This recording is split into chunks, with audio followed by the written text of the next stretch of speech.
Welcome to Mishnah study, Masechet Yoma, Perek Aleph, Mishnah Aleph, my first Mishnah of the Masechet, and we're going to speak about really everything that has to do with Yom Kippur. Rambam actually calls this Masechet Yoma Kippurim, right? Masechet Kippurim, better yet, and we're more familiar with it as Masechet Yoma, but we're going to call it Masechet, either Kippurim or Yoma as we go through. And the beginning opening of Masechet Yoma speaks about the Kohen Gadol's role on Yom Kippur. He has a very central role on Yom Kippur.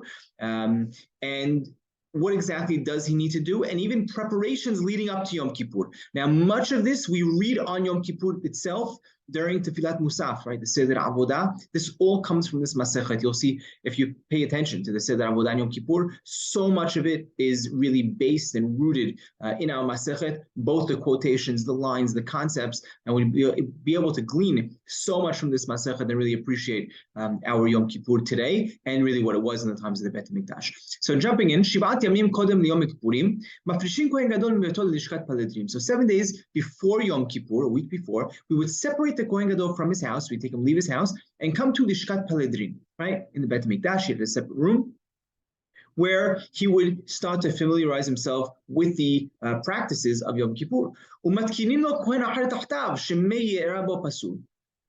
Right. So, firstly, for these 7 days, what do we learn? You have to do the 7 days. So we learn it from it's a Kabbalah, it's a tradition that we learn from the Torah. The same way when Moshe commanded Aaron and his children that they need to, in Petach Oil Moed Lo Tetzeu Shivat Yamim. Right, during the Shivat Yamei HaMiluim, when they were preparing for the inauguration of the Bet HaMikdash, they weren't supposed to leave for 7 days. Right, right, so we learn from La'asot and the Chaper Alechem that both the Para Aduma, La'asot is the Para Aduma, and the Chaper Alechem, that's the Maaseh Yom Kippurim. Whenever a Kohen is performing these two, the Para Aduma and Maaseh Yom Kippurim, they need to separate themselves for 7 days before.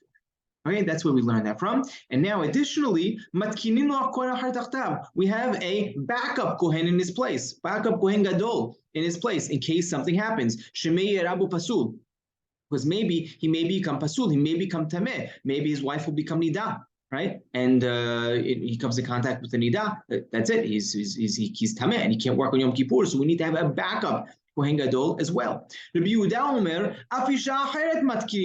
right? Not only do we have a backup Kohen Gadol, we also have a backup wife for him. Why?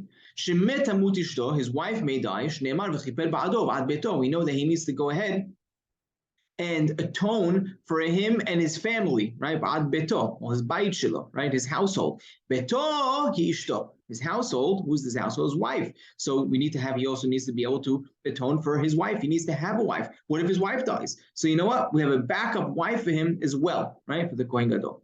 Amru Chachamim, Chachamim say, no, imken ehnu davar sof.